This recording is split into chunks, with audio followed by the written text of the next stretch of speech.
1:20 a.m. in the morning. Insomnia rears its ugly head. Dude is sleeping with his door wide open and the light on. Hey, it's a free country. You want to do that? Fine with me.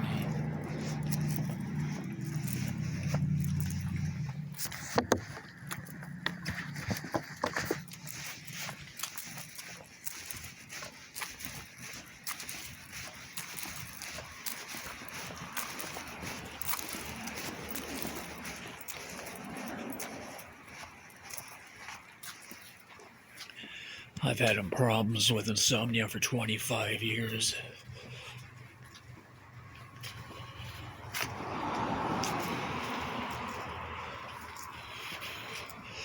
That's the only reason I'm awake. I was watching CBC News. The president of Cricket BC, they've had some scandals involving them. Allegations that the Bullsoy gang is trying to rig matches and get them to throw matches and stuff. They've already had one of their executives' house get shut up in Surrey, and now the club president of Cricket BC had his place shot at. They're in Newton.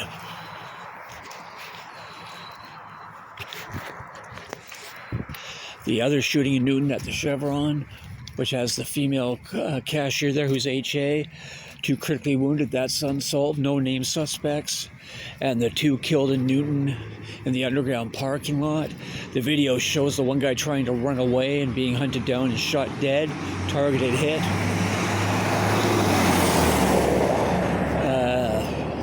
That's also unsolved with no named suspect.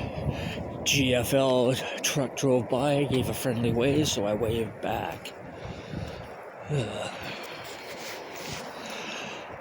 I would be staying at home on LinkedIn or something, but LinkedIn, for some reason, it's saying they have to verify my identity, which is total crap.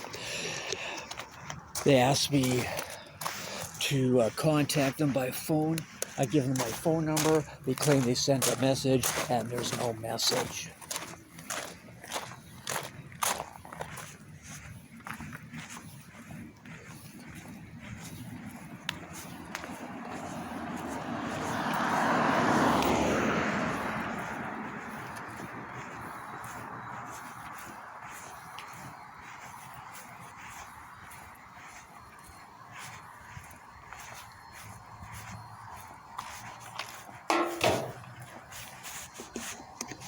Watched an interesting movie last night called A Gun for 1,000 Graves or something like that. Gun for 100 Graves. What caught my I had it on the channel by fluke. It's the Kringo channel, which is all westerns. And just in the opening thing, the guy's a Jehovah's Witness of all things, around the time of the American Civil War. And so they throw him in prison because he won't fight in the military. He won't be drafted. Anyways, his family's murdered while he's in jail, so he decides to pick up a gun and seek revenge. But the guy does, un-Jehovah's Witness-like things, like he gets in confrontations because he won't drink. But I know Jehovah's Witnesses who drink. It's not a problem for them, but they do drink. And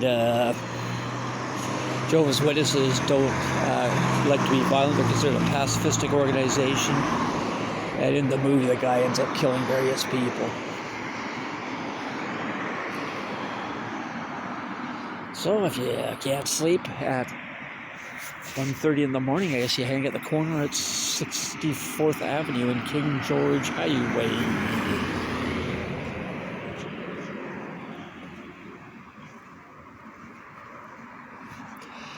Vote Linda Annis, for Mayor of Surrey. Time for Mendel Luck to go. When that pet cemetery was being redeveloped, I know Linda Annis was the only politician mentioned who was trying to save it or get something done with it. And I totally agreed with her stance on that. Good for her. I phoned her once about something. I was impressed when Linda picked it up on the first ring and gave accurate enough information. Right on. Mayor Locke was at a public event for Canada Day where people were from the stage were expressing support for the Hells Angels Motorcycle Club, and people who appeared to be Hells Angels were on the stage. And she didn't say, hey, look, I have nothing to do with that. Those people shouldn't be here, lock them up or whatever. And Linda Annis wasn't there. Like City Councilwoman Cooner was there as well, but she wasn't. Whether she chose to boycott the event or shy away from it, she knew there'd be gangsters there, who knows. But taxpayer money shouldn't be going to people who will make public statements supporting a motorcycle club that's involved in auto theft, motorcycle theft, fraud, counterfeiting, the making and selling of meth and LSD, along with the usual burglaries and such.